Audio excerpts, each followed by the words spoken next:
할렐루야, 사랑하는 성도 여러분, 최왕락 목사입니다. 오늘은 마태복음 1장에서 4장을 우리가 함께 읽도록 하겠습니다.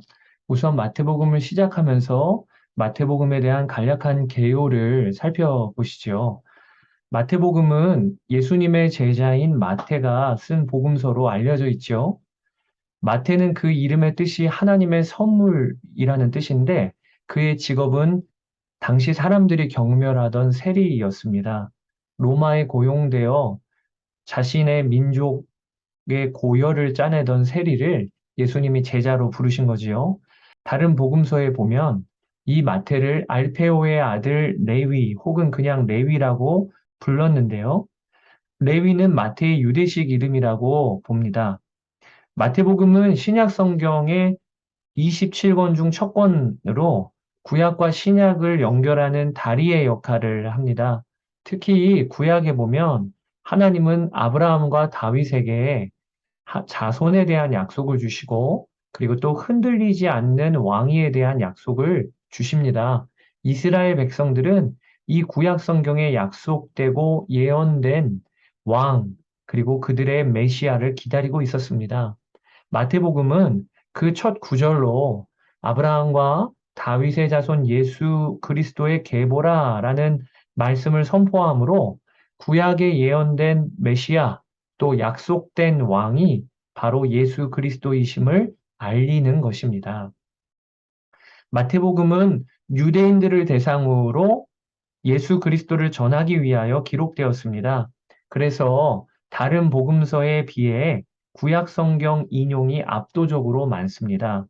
구약 예언의 성취가 바로 예수님이심을 증거하고 있는 것이죠. 또 이 마태복음에는 독특한 구조가 있습니다. 그것이 예수님의 5번의 가르침을 기록하고 있다는 것입니다. 여러분, 구약에 모세오경이 있잖아요. 모세가 기록한 5권의 책, 성경을 토라 혹은 율법서라고 부릅니다. 그런데 마태복음도 예수님의 5번의 가르침이 담겨 있습니다. 5장에서 7장의 산상설교, 또 10장에서 전도에 대한 가르침, 13장에서 하나님 나라에 대한 비유, 18장의 제자도, 24장에서 25장이 종말론, 이렇게 5번의 가르침이 들어가 있어요. 이것은 무엇을 의미하는 것일까요? 하나님이 모세를 통해 모세 오경, 율법을 주셨듯이 하나님과 본체이신 예수 그리스도께서 5번의 메시지를 주심으로 마태는 유대인들에게 익숙한 구조로 복음을 전하고 있는 거예요. 자, 이 마태복음에 대한 개략적인 전 이해와 함께 오늘 본문인 마태복음 1장과 4장을 살펴보겠습니다. 먼저 1장은 예수님의 계보에 대하여 다루고 있는데 이 계보는 예수님의 육신의 아버지인 요셉 계열의 족보입니다. 특징이 있다면 다말, 라합, 룻, 또 우리아의 아내와 같이 이방 여인들이 족보에 들어가 있다는 것입니다. 그리고 그 여인들은 하나같이 감추고 싶고 부끄러운 이야기와 얽혀 있는 인물들이라는 것이죠. 마태는 왕의 족보를 기록하면서 그 왕은 아무 흠이 없거나 완벽한 혈통에서 나신 왕이라고 기록하지 않습니다. 오히려 부끄럽고 감추고 싶은 죄 많은 우리들의 삶 가운데 오신 분이 왕이신 예수님임을 마태는 드러내고 있는 것입니다. 여러분, 예수님은 우리와 같은 죄인의 모양으로 육신을 입고 오셨습니다. 그러나 또 동시에 예수님은 동정녀 마리아에게서 성령으로 잉태되어 나심으로 죄가 하나도 없으신 유일한 한 분으로 오셨습니다. 우리와 같은 육신을 입으셨지만 동시에 죄가 없으신 분이시기 때문에 예수님은 우리의 구원자가 되실 수 있는 것입니다. 우리의 죄를 담당할 자격이 있으신 것이죠. 예수님의 이름이 마태복음 1장에는 기록되어 있는데요. 첫 번째는 하나님이 구원하신다라는 뜻의 예수란 이름이 예수님의 이름입니다. 이 예수란 이름은 1세기 팔레스타인 지역에서는 흔한 이름이었어요. 구약의 여호수아 아시지요? 이 여호수아가 하나님이 구원하신다라는 뜻인데 최초의 헬라어 성경인 70인역에서 이 여호수아를 이에수스, 즉 예수로 음역하여 불렀습니다. 그러니까 구약의 여호수아가 신약 시대의 예수예요. 그렇게 부른 거죠. 이 예수란 이름은 유대인들 사이에서 당시 흔한 이름이었습니다. 하나님은 이 흔한 이름을 자신의 독생자에게 붙여주셨어요. 왜 그러셨을까요?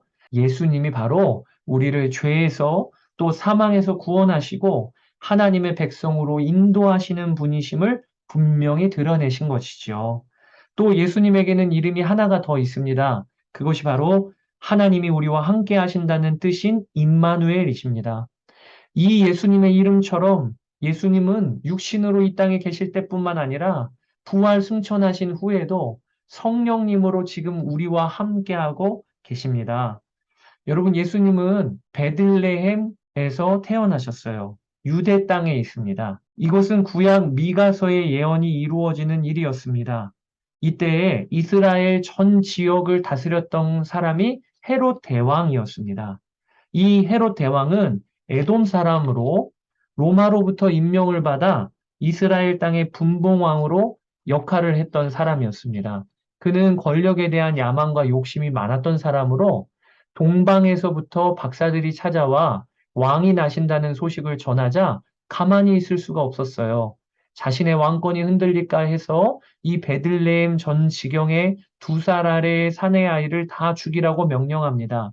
이때 마리아의 남편 요셉은 천사의 안내를 받아 헤롯 왕을 피해 애굽으로 내려가지요.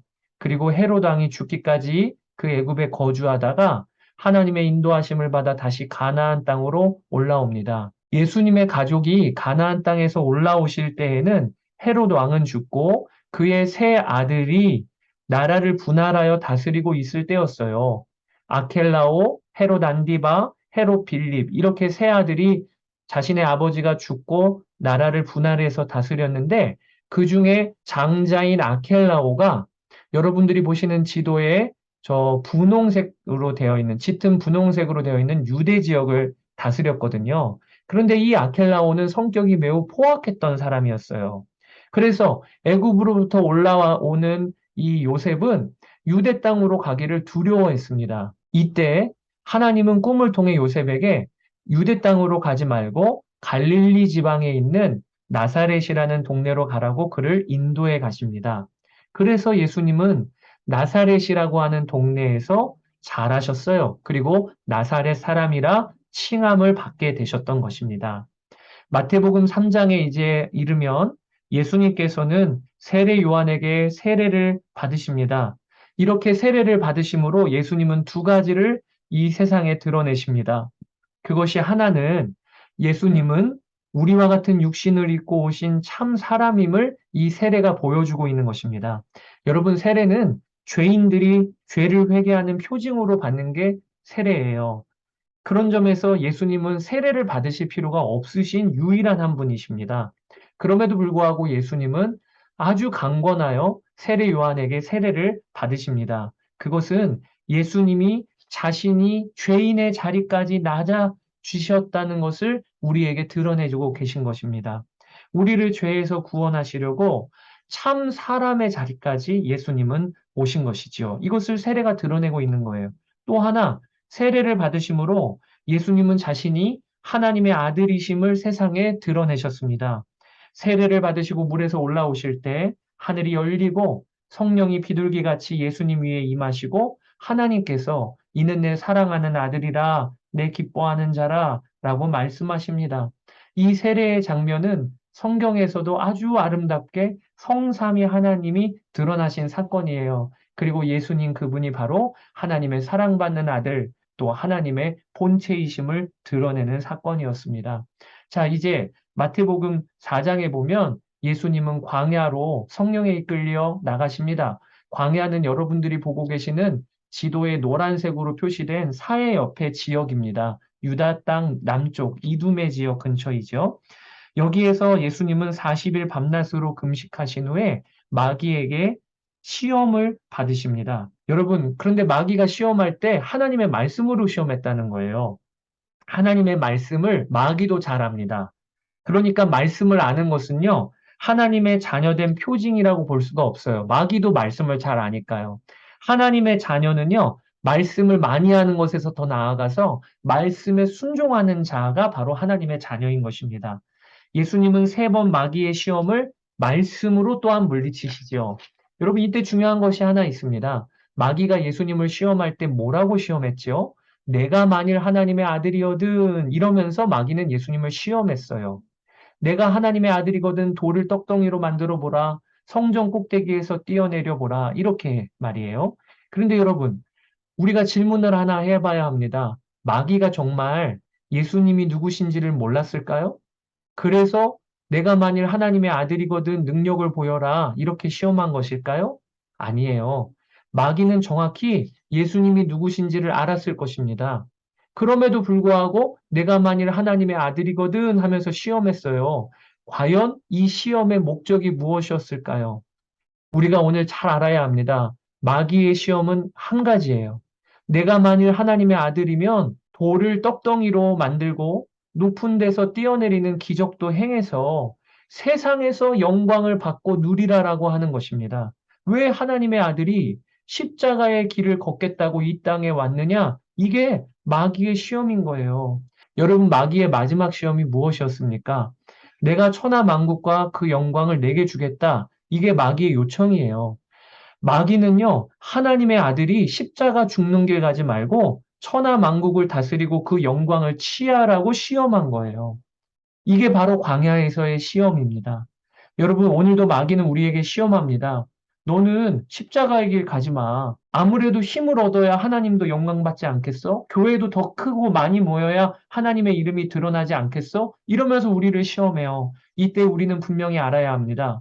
십자가의 길, 좁은 길, 성기고 낮아지는 길, 걷는 것이 바로 마귀의 시험을 이기는 길이라는 것입니다. 유혹이 찾아올 때 죽는 길 선택하면 이기는 거예요. 예수 그리스도께서 마귀의 시험을 이기셨듯이 여러분도 세상의 유혹, 마귀의 시험을 이기는 삶 사시기를 축복합니다. 이제 예수님은 본격적으로 공생의 사역을 시작하십니다.